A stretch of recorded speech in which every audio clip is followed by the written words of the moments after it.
जीतता है। इंडिया पैसे की वजह से नहीं, इंडिया टैलेंट की वजह से जीतता है। इंडिया के पास वो आइज हैं, इंडिया के पास वो स्किल है, और सबसे बढ़कर इन सब चीजों को चलाने के लिए इंडिया के पास पैसे हैं, इंडिया के पास नोट है। इंडिया उसका इस्तेमाल सही करता है।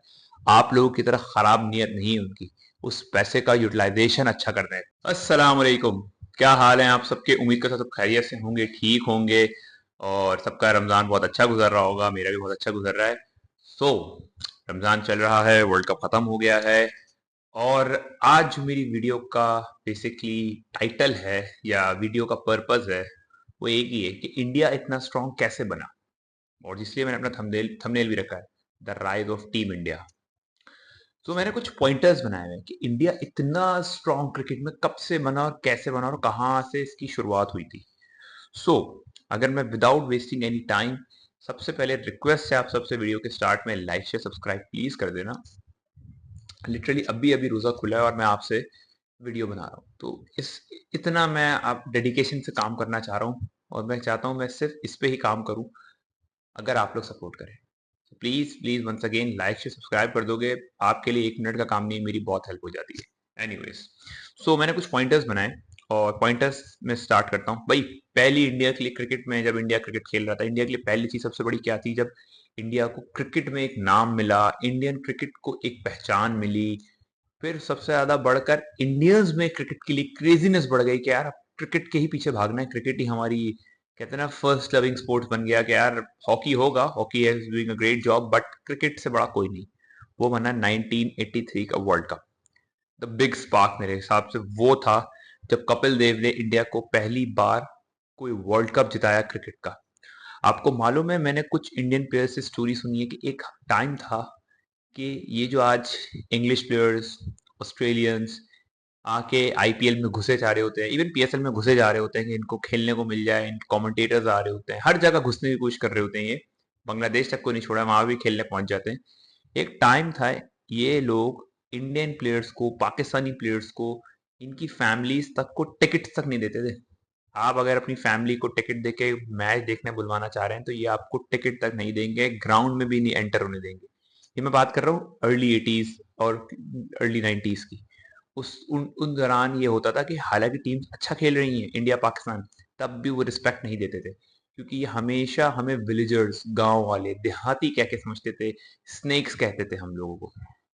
एक टाइम वो था। फिर वक्त बदला, इंडिया ने वर्ल्ड कप जीता, इंडियन क्रिकेट आगे बढ़ने लग गई।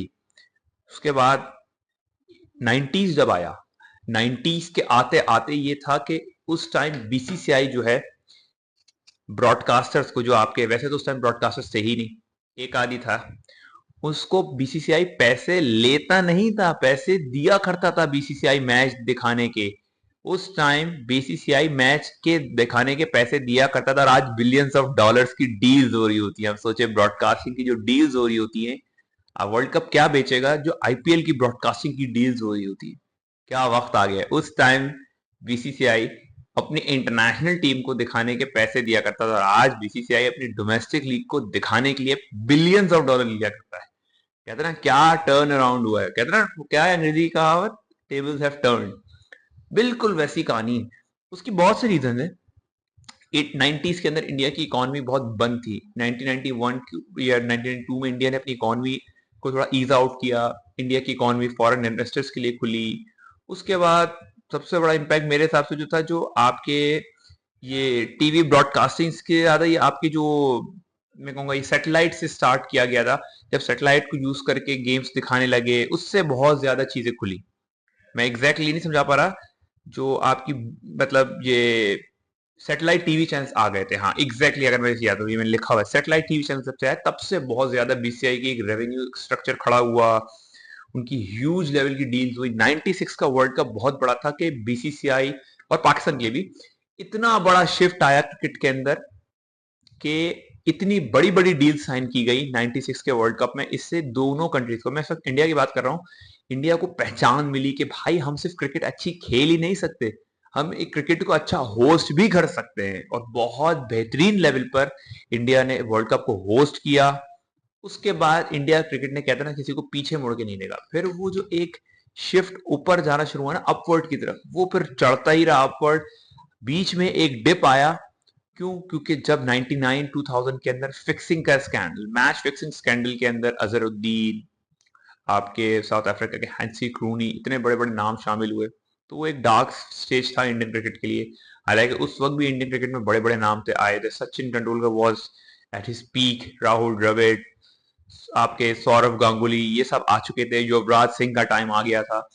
सो इंडियन क्रिकेट ने बनना शुरू हो गई। लेकिन आफ्टर 2000 इंडिया ने अपनी, कहते हैं ना, एक इंटरनेशनल क्रिकेट को तो अच्छा किया हुआ ही था, लेकिन वो अब होम सीजन से निकल के अब वो सेना कंट्रीज की तरफ देखने लगे। फिर इंडिया ने लिटरली 90s में 2000 के बाद अगर मैं बात करूं, फिर इंडिया ने लिटरली, कहते हैं ना, प्रोफेशनल माइंडसेट हुआ और वो सेना में जीतने लग गए इंडिया। भले मैं कह रहा हूँ सीरीज नहीं जीतता था, लेकिन वो हाल नहीं होता था जो पहले हुआ करता था। 5 गेम खेले 5-0 हो रहे हैं, 4 गेम खेले 3-0 हो रहे हैं, ये हाल नहीं था। इंडिया 4 गेम खेलने गया तो 3-1 से हारा, 2-0 से हारा, 2 गेम बराबर किए, कहीं सीरीज खेलने गया 3-1 से तो 2-1 से हारा, कहीं 2-0 से जीता। इस तरह इंडिया के रिजल्ट आने लगे। और इसका क्रेडिट जाएगा सौरव गांगुली को। उन्होंने इंडियन क्रिकेट को एक माइंडसेट डिफरेंट किया, उन्होंने फास्ट बॉलिंग का माइंडसेट लेकर आया इंडियन क्रिकेट में। और इससे बहुत ज्यादा ओवरसीज विंस इंडिया को मिली, सेना कंट्रीज में इंडिया जीतना शुरू हुआ। लेकिन जो मैं कहूंगा बहुत बड़ा जो चेंज आया ना इंडियन क्रिकेट में, जो कहते हैं ना, इंडियन क्रिकेट को दूसरों से, अगर इंडिया उस टाइम पर हेयर एंड देयर करीब करीब था, वो इंडिया को 10 20 15 फीट आगे ले गया। 10, मैं मतलब मैं कहूंगा ना, वो था आईपीएल। आईपीएल ने इंडिया को कोसों आगे ले गया दुनिया से। जब कोई ये नहीं सोच सकता था कि इस तरह की क्रिकेट स्टार्ट हो सकती है, इंडिया ने लिटरली, अगर मैं आसान अल्फाज में बोलूं ना यार, इंडिया ने क्रिकेट में मजा के साथ मैं कहूंगा मजा भी डाला, इंडिया ने पैसा भी डाला।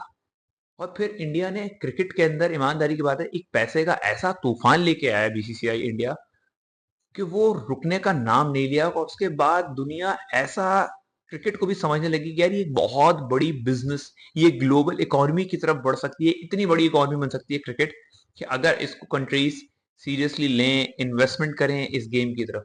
और फिर जो वो शुरू हुआ है कि फिर आज क्या वक्त आ गया है, बिलियंस ऑफ डॉलर्स की डील्स होती हैं, प्लेयर्स को ह्यूज सैलरीज दी जाती हैं। इसका एक नेगेटिव इम्पैक्ट भी पड़ा कि प्लेयर्स ने अपनी कंट्री के लिए खेलना छोड़ दिया। उनको कंट्री से बाहर होने की फिक्र नहीं होती थी कि अगर टीम से ड्रॉप हो जाए तो क्या हो गया, आईपीएल खेल लेंगे, पीएसएल खेल लेंगे, बिग बैश खेल लेंगे, सीपीएल खेल लेंगे। ये एक खराबी भी है कि लीग ने एक ये माइंडसेट क्रिएट कर दिया। इवन यहां तक को ये भी किया प्लेयर्स ने, like Trent Boult, like Henry Klaasen, बहुत से प्लेयर्स ने तो ये तक कह दिया कि भाई हम सेंट्रल कॉन्ट्रैक्ट ही नहीं लेंगे अपने क्रिकेट बोर्ड से, और हम बता देंगे जब हम अवेलेबल होंगे। इन शॉर्ट वो कहने का मकसद ये था उनका कि हम भाई लीग्स के लिए अवेलेबल होना चाहते हैं, क्योंकि आपको क्रिकेट बोर्ड हर लीग का एनओसी नहीं देता। तो इसलिए उन प्लेयर्स ने बोला कि भाई पैसा क्यों छोड़ें, हम क्रिकेट बोर्ड से अपने इतना पैसा नहीं ले पा रहे जितना लीग हमें दे रही है। और उसके बाद तो फिर पैसे का तूफान रुका नहीं। लेकिन मैं फिर कहता हूँ, ये पैसे की बहुत बड़ी वजह इंडियन क्रिकेट का वो आईपीएल सिस्टम था जो लेकर आया, जिसने एक हट के सोचा क्रिकेट को, यार क्रिकेट को आप इस तरह भी देख सकते हो। इससे इंडियन क्रिकेट सिस्टम के पाइपलाइन में, जो कहूंगा, इतना पैसा डाला, जो अच्छाई है ना उनकी, उन्होंने अगर कमाया तो फिर अपने क्रिकेट सिस्टम पे लगाया, उसका फायदा अपने प्लेयर्स को पहुंचाया। नेशनल लेवल के प्लेयर्स को तो जा ही रहा था फायदा, अपने अंडर 19 लेवल पे, अंडर 16 लेवल पर, इंडिया ए लेवल पर, रणजी लेवल पर, आपका विजय हजारी, सईद मुश्ताक अली लेवल पर, हर जगह पैसा पहुंचा उसका। और इससे प्लेयर्स को एक सुकून मिला, फाइनेंशियल स्टेबिलिटी मिली।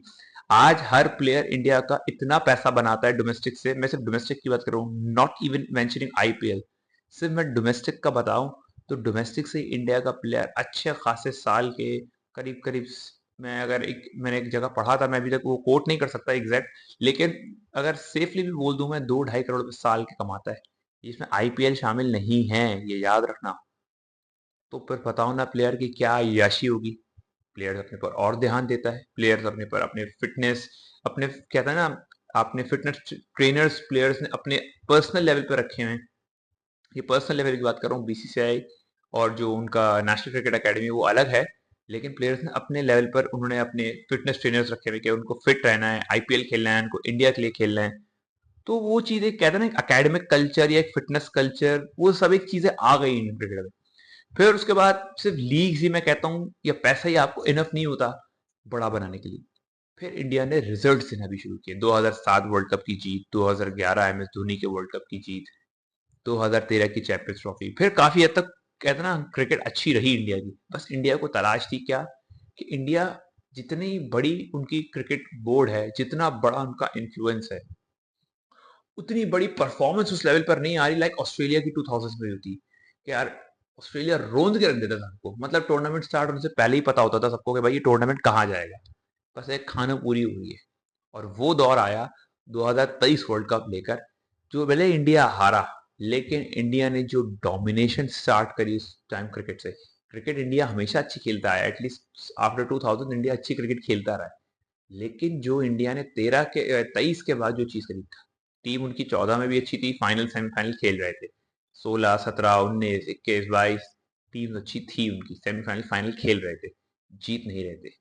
प्रॉब्लम ये था कि एक वक्त ऐसा आ गया है कि इंडियन क्रिकेट पे सवाल उठने लगे कि यार ये चौकर तो नहीं है, हर टीम सेमीफाइनल हार जाते हैं, हर टीम से फाइनल हार जाते हैं। लेकिन इस चीज को चेंज किया रो हिटमैन शर्मा ने। भाई हिटमैन शर्मा ने जो 23 का वर्ल्ड कप हारा, फाइनल हारा, वो कहते हैं 19 नवंबर, लगता है शायद रोहित शर्मा को ये जिद पैदा कर गया कि ऐसी की तैसी वर्ल्ड कप तो अब कहते हैं ना किसी का बाप भी मुझसे लेके नहीं जा सकता। फिर तो वो 24 जो शुरू हुआ है, और जो इंडिया ने अपनी मार मारना शुरू करी है दुनिया को मार मारी है भाई, दुनिया को, क्या आज तक रुकने का नाम नहीं ले रही है।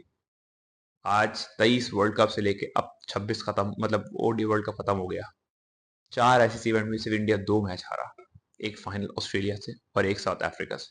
अभी 24 अनबीटन जीते, 25 अनबीटन जीते, 26 एक मैच हारे, आराम से जीते, आराम से पूरा वर्ल्ड कप आराम से जीते। एक इंग्लैंड का मैच थोड़ा टफ कहूंगा, फाइनल तो रोंद के रख दिया उन्होंने न्यूजीलैंड। तो 100 बात की एक बात क्या निकलती है भाई, सिर्फ और सिर्फ पैसा ही आपकी क्रिकेट को बड़ा नहीं बनाता। ये जो बेवकूफ पाकिस्तानी जो बातें कर रहे होते हैं ना, ये कुछ मतलब मैं कहूंगा जिनमें अकल समझ बिल्कुल नहीं है क्रिकेटर्स में, जो बेवकूफ बोंगियां मार रहे होते हैं कि इंडिया के पास पैसा है इसलिए इंडियन क्रिकेट अच्छी है। भाई इंडिया के पास पैसा कोई आज से नहीं है, पिछले 10-15 साल से इंडियन क्रिकेट अमीर है, और जो पैसे का फ्लो उनके पास पिछले 15 साल से, लेकिन वो उतना डोमिनेट क्यों नहीं कर पा रहे थे जो पिछले 3-4 साल से स्टार्ट किए। अगर पैसे की ही बात है तो फिर इंडिया को हर वर्ल्ड कप जीतना चाहिए, अगर पैसे की बात है तो इंडिया को हर फाइनल खेलना चाहिए। क्यों नहीं हो रहा था ऐसा पहले? इंडिया 2021 में वर्ल्ड कप से ग्रुप स्टेज से बाहर हो गया था, ऐसा भी हुआ है। तो मैं उन पाकिस्तानियों को ये जवाब दूंगा कि भाई प्लीज पाकिस्तान का नाम बदनाम मत किया करो, और स्पेशली पाकिस्तानी से ज्यादा पाकिस्तानी क्रिकेटर्स की बात कर रहा हूँ, जो उल्टे सीधे बयान दे रहे होते हैं, उनको ये तक एहसास नहीं होता कि उन्होंने पाकिस्तान लेवल को रिप्रेजेंट किया है। थोड़ी सी अकल समझ की बातें कर लें, उनमें जरा सा भी सेंस नहीं है, उनको अपने सिर्फ व्यूज से, अपनी वायरल वायरल होने से मतलब होता है कि हम वायरल हो जाएं, बस उनको यही चाहिए। क्रिकेट की बात उनसे एक्सपेक्ट करना बेवकूफ़ी है। ये जो आवाज आ रही होगी ना आपको, वो बिल्कुल वैसी बात है उनके लिए, भौंकते रहो भौंकते रहो भौंकते रहो। आई एम रियली सॉरी, मैं नाम लेके किसी का नहीं बोल रहा, लेकिन उनका हाल यही होता है कि पैसा है इंडिया के पास इसलिए इंडिया जीतता है। अपनी गलती एक्सेप्ट नहीं करते कि यार इंडिया टैलेंट को सबसे अच्छे तरीके से इस टाइम यूटिलाइजेशन है कोई करता है वो इंडिया करता है, ये नहीं बताएंगे। इंडिया को विजन है, इंडिया के पास वो आयज हैं, वो विजन है इंडिया के पास कि उनको टैलेंट को परखने की नजर है उनके पास, उनको पता है इस प्लेयर से कितना निकाला जा सकता है और कब निकाला जा सकता है। सबसे अच्छी चीज इंडिया की जो लगती है मुझे, उनको पता है इस प्लेयर से कितना मैक्सिमम हम यूटिलाइज कर सकते हैं और कितना नहीं कर सकते। कहीं कहीं एरर भी हो जाता है, इसमें कोई शक की बात नहीं है, गलती है, इंसान है, सबसे गलती हो सकती है। लेकिन इंडिया में सबसे अच्छी चीज है कि उनकी यूटिलाइजेशन ऑफ प्लेयर, यार जितने बाप तरीके से वो यूटिलाइज करते हैं ना प्लेयर्स को। मैं मिसाल दे रहा हूं अभिषेक शर्मा की, क्या अभिषेक शर्मा कोई ओपनर था? वो नंबर 5-6 पे खेलने वाला बैट्समैन था लोअर ऑर्डर में, किस तरह उन्होंने यूटिलाइज करके उसको एक बेहतरीन ओपनर बना दिया आपके सामने। ईशान किशन क्या इतना ही खतरनाक था? वो इंडिया के लिए 2021 में भी ईशान किशन खेला था, बहुत लोगों को नहीं पता होगा, फ्लॉप हो गया था, बाहर हो गया। लेकिन सिस्टम क्या होता है जो हम बार बार कहते हैं ना, इंडिया का डोमेस्टिक सिस्टम इतना स्ट्रांग हो गया है, इंडिया का सिस्टम, इंडिया का यार इस वक्त डोमेस्टिक का किसी का बाप भी करीब नहीं आता उस सिस्टम के। ऑस्ट्रेलिया भी नहीं आता, इंग्लैंड भी नहीं आता, न्यूजीलैंड भी नहीं आता। और बोलो, उनके पास तो बहुत अच्छा टाइम से, काफी टाइम से अच्छा सिस्टम है, मेरे ख्याल से इंडिया से ज्यादा मेरिट भी होगा उनके पास। लेकिन उनके पास नहीं है, तो वो आय नहीं है जो प्लेयर को यूटिलाइज कैसे करना है उनके पास, वो शायद वो आय नहीं है। इंडिया के पास वो आय है, और प्लस इंडिया के पास इतना टैलेंट आ गया इस वक्त, इंडिया की ए टीम भी ना किसी इंटरनेशनल लेवल की साइड को मारते, इतना टैलेंट है उनके पास। मैं मिसाल दे रहा था ईशान किशन की। ईशान किशन क्या कोई अभी का आया हुआ प्लेयर है? 2020-21 में आ गया था वो, लेकिन वो बेचारा फ्लॉप हुआ, बाहर हो गया। लेकिन सिस्टम किसे कहते हैं कि उस सिस्टम ने उस प्लेयर को बाहर नहीं होने दिया, उसको गायब नहीं होने दिया, उसको अपनी नजर के सामने रखा, उस पर काम करते रहे, चांसेस भी दिए हियर एंड देयर, लेकिन नजर में रखा। और जब उनको लगा कि इस प्लेयर का अब यूटिलाइजेशन का वक्त आ गया है, इसकी हमें जरूरत है, उसको ठक से टीम में ले आए। दूसरी एग्जाम्पल अक्षर पटेल। अक्षर पटेल कोई आज का प्लेयर है? अक्षर पटेल तो जमाने से 2015-16 से खेल रहा है। अक्षर पटेल बाहर था टीम से। ये होता है सिस्टम। प्लेयर को ये नहीं है कि अगर प्लेयर बाहर हो जाए तो बिल्कुल ही बाहर कर दो। 2024-22 के अंदर अक्षर पटेल T20 वर्ल्ड कप में आया, परफॉर्मेंस हुई भी नहीं भी हुई, 24 में पूरी तरह टीम में आ गया वो। कि उसके बाद आज अक्षर पटेल इतना इंपॉर्टेंट हो गया है इंडिया के लिए कि यार इंडिया अब अक्षर पटेल के बगैर किसी 11 में उतरता है तो लोग कहते हैं बहुत बड़ा आपने भंड मार दिया अक्षर पटेल को बिठा के। ये होती है यूटिलाइजेशन ऑफ प्लेयर। उन्होंने उस प्लेयर को, ये नहीं है 10 साल पहले डेब्यू कराया तो वो आज कह रहे हो कि चल बे ये तो 10 साल पहले भी ऐसा ही था, आज भी वैसा ही है, अब छोड़ो किसी नए प्लेयर पे चांस लो। ना ना ना ना, उन्होंने देखा अच्छा प्लेयर है, इसमें जो गलतियां थी इसने उस चीज को रेक्टिफाई किया है, अपने आप को बेहतर किया है, उसके नंबर्स भी बोल रहे हैं कि हाँ वो अब बहुत बेहतर प्लेयर बन चुका है, हमें इसको चांस देना चाहिए प्रॉपर। उन्होंने चांस दिया और उसने प्रूव किया। उनके प्लेयर्स प्रूव भी करते हैं। तो ये वो जवाब है मेरा उन लोगों को जो सिर्फ पैसे को कहते हैं कि यार इंडिया पैसे की वजह से जीतता है। इंडिया पैसे की वजह से नहीं, इंडिया टैलेंट की वजह से जीतता है। इंडिया के पास वो आइज हैं, इंडिया के पास वो स्किल है, और सबसे बढ़कर इन सब चीजों को चलाने के लिए इंडिया के पास पैसे हैं, इंडिया के पास नोट है, इंडिया उसका इस्तेमाल सही करता है। आप लोगों की तरह खराब नीयत नहीं है उनकी। उस पैसे का यूटिलाइजेशन अच्छा करना है। पैसा पीसीबी के पास भी कम नहीं है, इतना पैसा है कि आराम से क्रिकेट स्ट्रक्चर अच्छा खड़ा हो सकता है। नहीं है तो नीयत नहीं, नहीं है तो पाकिस्तान क्रिकेट के लिए बेहतर करने के लिए दिल नहीं। बाकी आप सबसे मेरी रिक्वेस्ट है, please once again like share subscribe जरूर कीजिएगा ताकि मेरी हर आने वाली वीडियो आप तक इजीली पहुंच जाए। और काफी लंबी वीडियो हो गई तो प्लीज यार लाइक शेयर सब्सक्राइब कर देना। मेरा भी कुछ ख्याल कर लेना। अभी रोजा खुला है जैसे और मैं बोले जा रहा हूँ आपसे, तो प्लीज वंस अगेन थोड़ी सी अगर मेरी मेहनत पसंद आ रही हो तो लाइक शेयर सब्सक्राइब जरूर कर लेना ताकि मेरी हर आने वाली वीडियो आप तक इजीली अवेलेबल हो। मिलते हैं आपसे अगली वीडियो में। अपना बहुत सारा ख्याल रखिएगा, दुआ में याद रखिएगा। अल्लाह हाफिज।